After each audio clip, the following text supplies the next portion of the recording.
Perang Pasifik atau yang dikenal dengan Perang Asia Timur Raya yang berjalan selama 4 tahun, Jepang mengalami beberapa kekalahan dan hampir ada di ambang kehancuran. Pada tanggal 6 Agustus dan 9 Agustus 1945, Hiroshima dan Nagasaki dibom oleh sekutu yang menyebabkan terperosoknya Jepang ke dalam lubang kehancuran. Berita kekalahan tersebut sangat dirahasiakan oleh Jepang, bahkan semua stasiun radio disegel oleh Jepang. Tapi ternyata berita tersebut tertangkap di Indonesia dan Sultan Syahrir mendengarnya.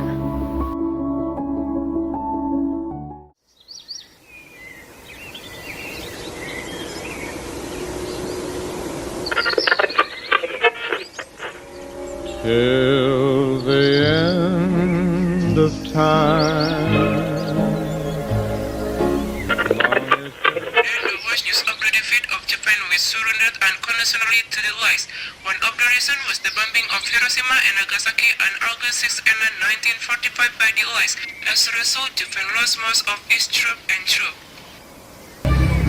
Saatnya Jepang menyerah, merdeka! Bung Syahrir, apakah benar kabar itu? Aku mendengarnya sendiri. Jepang menyerah kepada sekutu. Kita tidak bisa menunggu.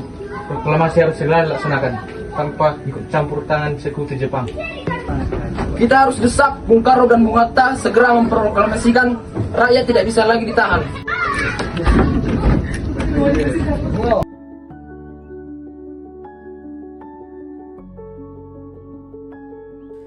Sultan Syahrir, Cak Rol Saleh, dan Soekarni pun pergi ke rumah Bung Karno untuk memintanya memproklamasikan kemerdekaan.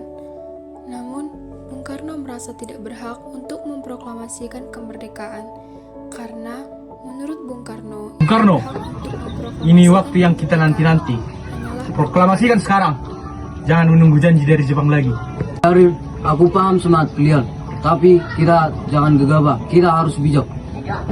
Kita sedang mati waktu yang tepat. Jangan sampai rakyat tertipu oleh provokasi ataupun konflik. Rakyat tidak sabar, kami siap bergerak. golongan muda yang tidak dituruti keinginannya untuk segera memproklamasikan kemerdekaan membawa Soekarno dan Hatta ke Rengas Dengklok untuk diasingkan. Golongan muda terus saja mendesak agar Soekarno-Hatta segera melakukan revolusi. Maaf Bung, tapi ini cara agar Bung tidak menyatakan kemerdekaan tanpa tekanan Jepang.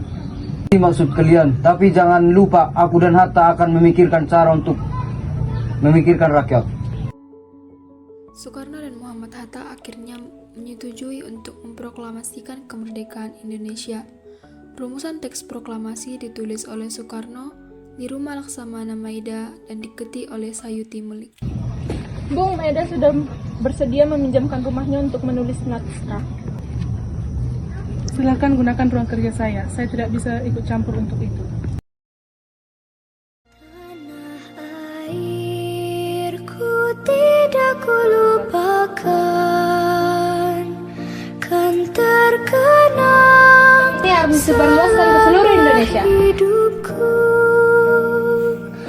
biarpun saya pergi jauh, tidak akan hilang dari kalbu.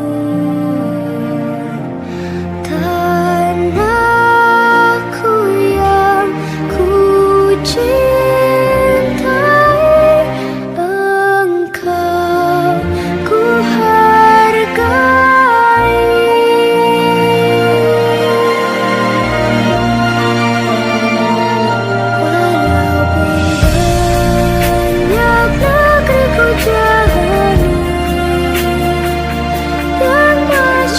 Permai di kata orang, tetapi kampung dan rumahku. One is the loneliest number that you'll ever do. Two can be as bad as one. It's the loneliest number since the number